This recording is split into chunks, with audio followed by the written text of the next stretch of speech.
नदिया जिले में आगामी 2026 के विधानसभा चुनाव को लेकर बीजेपी ने अपनी तैयारियां शुरू कर दी हैं। इसी क्रम में शनिवार शाम फूलिया में चाय पर चर्चा कार्यक्रम में बीजेपी के प्रदेश अध्यक्ष और सांसद श्रीकांत मजूमदार पहुंचे। इस दौरान उन्होंने आम लोगों से बातचीत की और पार्टी की चुनावी रणनीति पर भी चर्चा की। इसके अलावा उन्होंने एक आंतरिक कार्यकर्ता बैठक में भी भाग लिया और पत्रकारों से बातचीत के दौरान उन्होंने पश्चिम बंगाल की स्वास्थ्य व्यवस्था पर ममता सरकार को घेरा। उन्होंने कहा कि शांतिपुर अस्पताल में स्वीपर से लेकर डॉक्टर तक की कमी है, दवाएं नहीं है और जो दवाएं उपलब्ध हैं वे भी घटिया गुणवत्ता की हैं। उन्होंने आरोप लगाया कि ममता बनर्जी ने राज्य की स्वास्थ्य व्यवस्था को पूरी तरह से बर्बाद कर दिया है।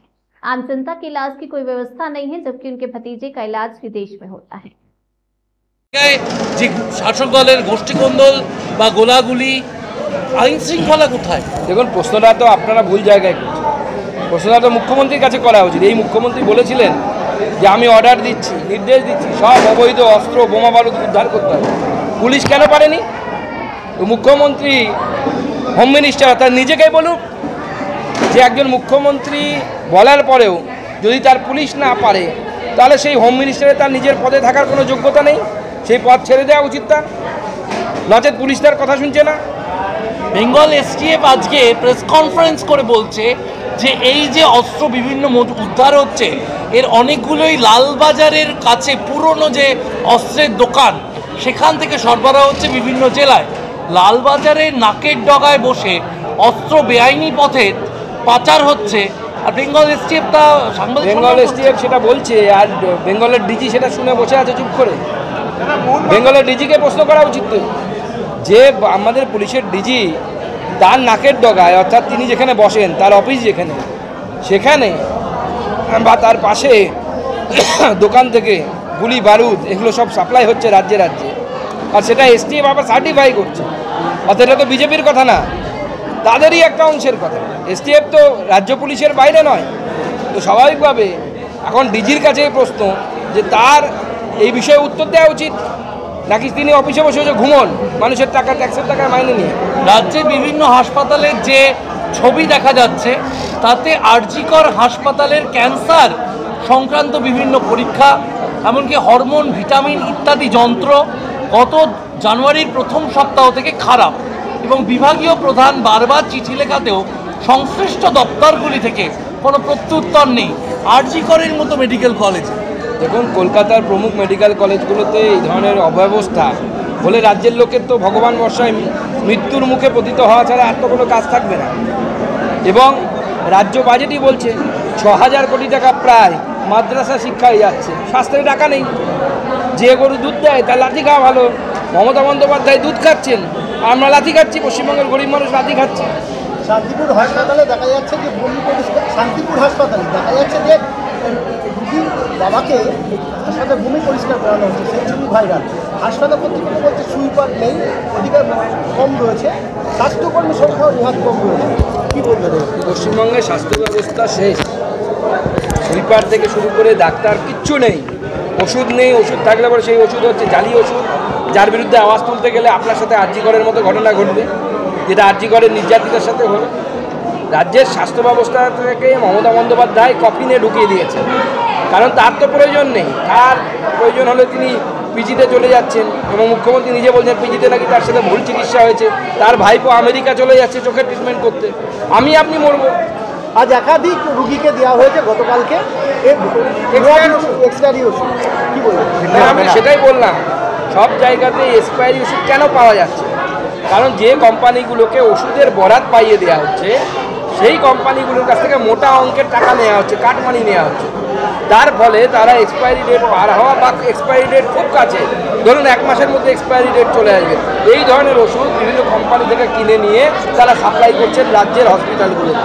এবং গরিব মানুষের স্বাস্থ্য ব্যবস্থা বর্তমানে পরীক্ষা নিরীক্ষায় পরিণত হয়েছে। অর্থাৎ গরিব মানুষকে এক্সপায়ারি ডেট ওষুধ দিয়ে পশ্চিমবঙ্গ রাজ্য সরকার, আমাদের স্বাস্থ্যমন্ত্রী তিনি পরীক্ষা করে দেখছেন বাঁচে কি বাঁচে না, গরিব মানুষের প্রাণ কত শক্ত।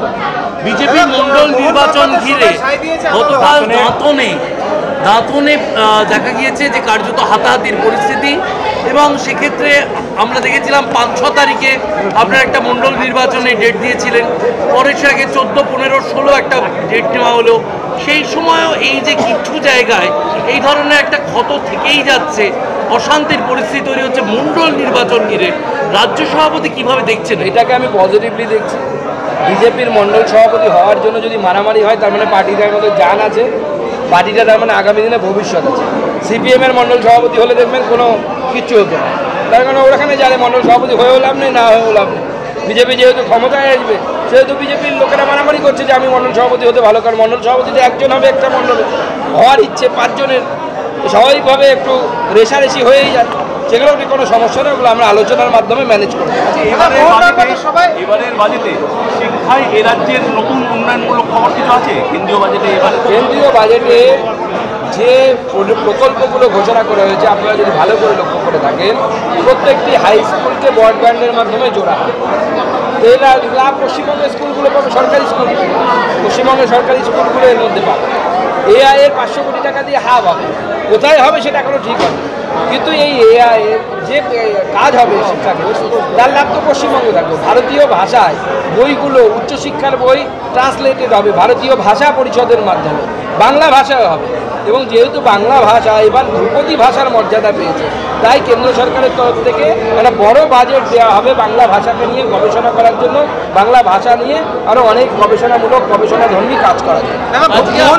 সবাই সাই দিয়েছে আদালত, অমৃতা সিনহা বিজেপির বৈঠকে একটু আগে 1 ঘন্টা আগে আপনি মারের নিদান দিয়েছেন, মারতে এলে পাল্টা মার। দেখুন, আমাদের সংবিধান বলছে যে প্রত্যেকের আত্মরক্ষার অধিকার আছে। রামকৃষ্ণদেবের গল্প পড়লেও শুনবেন যে ছোবল দিও না, কিন্তু ফোঁস করতে তো মানে নেই, মারতে এলে তো তাকে মারতেই হবে, আপনি বাঁচবেন কী করে না? আপনাকে যদি কেউ বন্দুক ধরে, আপনিও নিশ্চয়ই গোলাপ ফুল তো কমসে কম দেবেন, বাঁচার জন্য যা করার তাই করবেন। আমার কর্মীদেরকে তো বাঁচতে হবে, 200 জন খুন হয়ে গেছে, আর কতজনের জীবন আমরা ইয়ে করবো, নষ্ট করবো। তদন্ত নিয়ে কি কোনো ত্রুটি আছে মনে করেন? অভয়ের যে বিচারটা হলো, এর যে তদন্ত হয়েছে, এই তদন্তে কোনো ত্রুটি আছে মনে করেন? দাদা, 5 বছর আগে রোমানিয়ান গ্যাং ধরা পড়েছিল এটিএম জালিয়াতিতে, এবারও ফাঁস কলকাতা এটিএম জালিয়াতি, বারবার সাধারণ মানুষের টাকা খোয়া যাচ্ছে, নজরদারি কোথায়?